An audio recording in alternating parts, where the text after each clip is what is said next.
भगवान श्री हरि विष्णु ने अनेकों अवतार लिए हैं। उन्हीं में से उनके सबसे उग्र, सबसे शक्तिशाली और सबसे क्रोधित अवतार हैं भगवान नरसिंह का अवतार। भगवान ने यह अवतार हिरण्यकश्यप के वध के लिए लिया था, क्योंकि हिरण्यकश्यप को वरदान ही ऐसा प्राप्त था कि न उसे दिन में मारा जा सकता है न रात में, न उसे घर के अंदर मारा जा सकता है न घर के बाहर, न उसे नर मार सकता है न नारी, न देवता, न दैत्य, न किन्नर, गंधर्व, कोई भी उसे नहीं मार सकता। न उसे आकाश में मारा जा सकता है, न उसे धरती पर, न उसे अस्त्र से मारा जा सकता है, न शस्त्र से। भगवान ने इसी वरदान के अनुरूप एक ऐसा अवतार लिया कि जिससे उस नीच दुष्ट का वध हो सके, क्योंकि वह पृथ्वी पर स्वयं को भगवान बनाता फिरता था और सबसे अपने क्रोध और अपने शक्ति के बल पर अपने आप को भगवान मनवाता था। परंतु उसी के पुत्र प्रहलाद जी ने उसे भगवान नहीं माना। प्रहलाद जी भगवान श्री हरि की भक्ति करते थे और उन्हीं को भगवान मानते थे, जिससे हिरण्यकश्यप बहुत क्रोधित होता था, क्योंकि वह श्री हरि विष्णु को अपना वैरी मानता था। तब उसने प्रहलाद को अनेकों प्रकार से मारने की कोशिश की और वह सब में नाकाम रहा। फिर जब उसने अंतिम कोशिश की, भगवान विष्णु के भक्त प्रहलाद को अपने महल के खंभे से बांध दिया और उनसे पूछा कि बता, क्या तेरा नारायण यहाँ भी तुझे बचाने आएगा? तब प्रहलाद जी ने कहा कि मुझे तो ऐसा लग रहा है कि ये खंभा ना होकर मेरे नारायण हैं, जिन्होंने मुझे अपनी गोदी में पकड़ रखा है। तब उसने हंसकर कहा, अच्छा ये खंभा नारायण है, मुझे तो नहीं दिखता। तभी उसमें से उग्र रूपी भगवान नरसिंह प्रकट हुए, जिनके बड़े बड़े नाखून थे, जो आधे नर और आधे सिंह थे।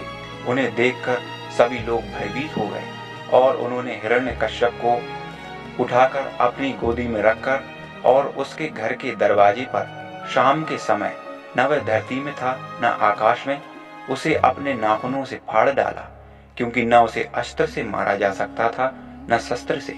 भगवान ने इस प्रकार उस नीच का वध किया, परंतु वे स्वयं ही ये भूल गए कि वे श्री नारायण हैं। अपने उस उग्र रूपी और क्रोधी रूपी भगवान नरसिंह के रूप में जब वे प्रकट हुए तो वे इतने क्रोधित हो उठे कि अपने आप को शांत न कर सके। वे जहां जहां जाते वहां प्रलय मचा देते।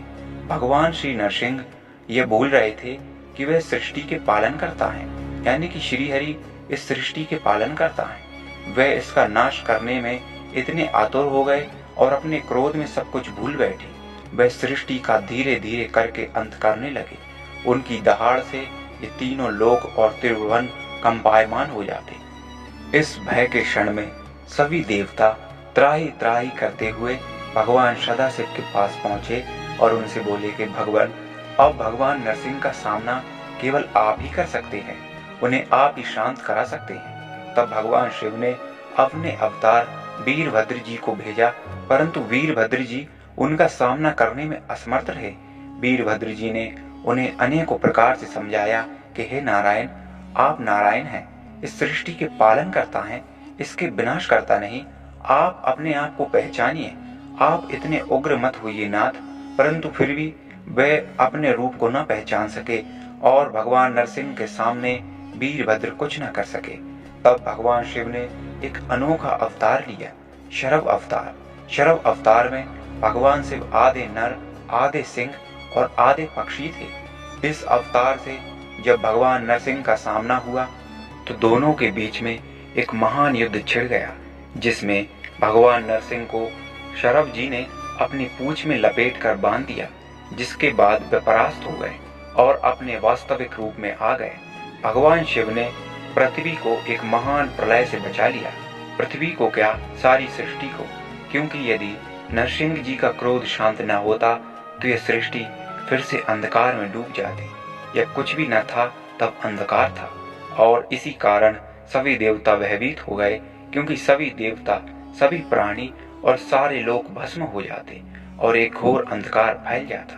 परंतु भगवान शिव ने नरसिंह जी के क्रोध को शरभ अवतार द्वारा शांत करके उन्हें पुनः अपनी स्थिति में लौटा दिया और वे नारायण अपनी फिर से उसी स्थिति में आ गए जो उनकी पालन करता स्थिति है, यानी कि शांताकार स्थिति, जिसमें वे बैकुंठ में वास करते हैं।